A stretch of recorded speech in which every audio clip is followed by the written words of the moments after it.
Moi, y a un truc qui m'énerve, c'est quand quelqu'un prend sa fourchette pour se curer les dents. Ah! Déjà, côté sensation, c'est à peu près aussi agréable que de lécher de la laine. Et puis niveau esthétique, c'est entre l'ingestion machinale de crotte de nez et une proute au jus dans un smoking blanc.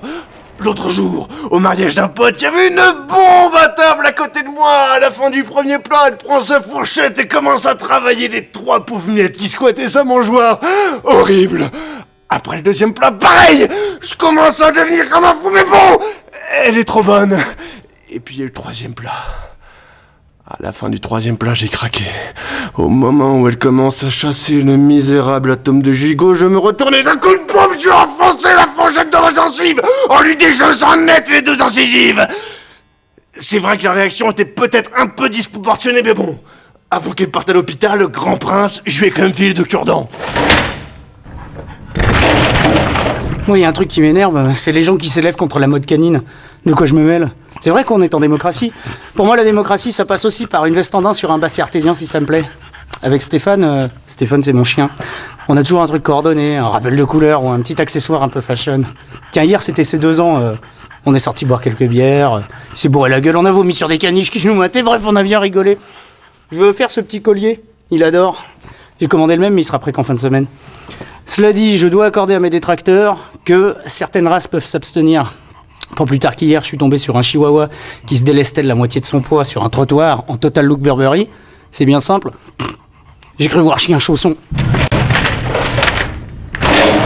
Moi, il y a un truc qui m'énerve, c'est quand les toilettes d'une station-service sont vides et que quelqu'un vient uriner à mes côtés. D'ordinaire, face à un parterre de 10 urinoirs inoccupés, je choisis systématiquement celui de droite, afin de laisser le champ libre à un éventuel arrivant tout en me garantissant un isolement certain, propice à la concentration nécessaire pour m'épancher jusqu'à la dernière goutte.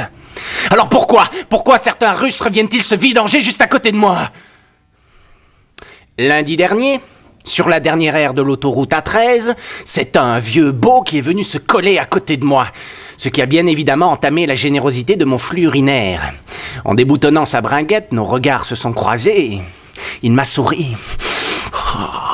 Et bien qu'ayant la vessie encore à moitié pleine d'urine, je me suis retiré et j'ai repris la route extrêmement pressé de rentrer chez moi.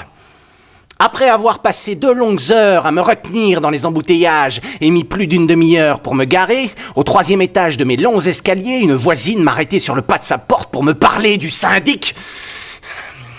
Je crois qu'elle ne sait toujours pas que c'est moi qui ai pissé sur son paillasson. Moi, il y a un truc qui m'énerve, c'est les gens qui viennent chier chez moi. Parce que la dernière fois, c'était même pas quelqu'un que je connais. C'était un ami d'une amie que j'avais invité à prendre l'apéro.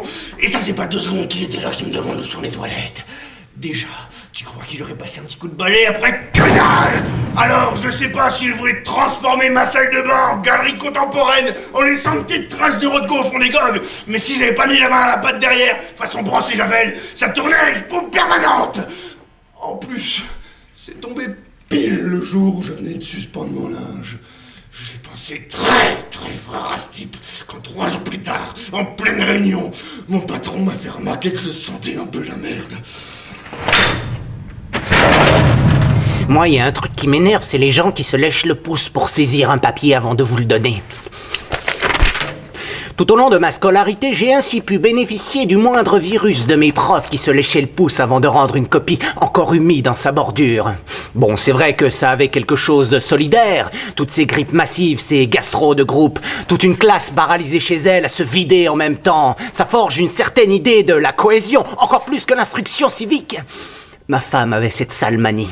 Elle le faisait même avec mes livres. Un jour, pour la détourner de ses pratiques répugnantes, j'ai mis du LSD sur toutes les pages de son magazine féminin. Bon, parfois, il lui arrive encore de parler à ses chaussures, mais elle se lèche plus le pouce.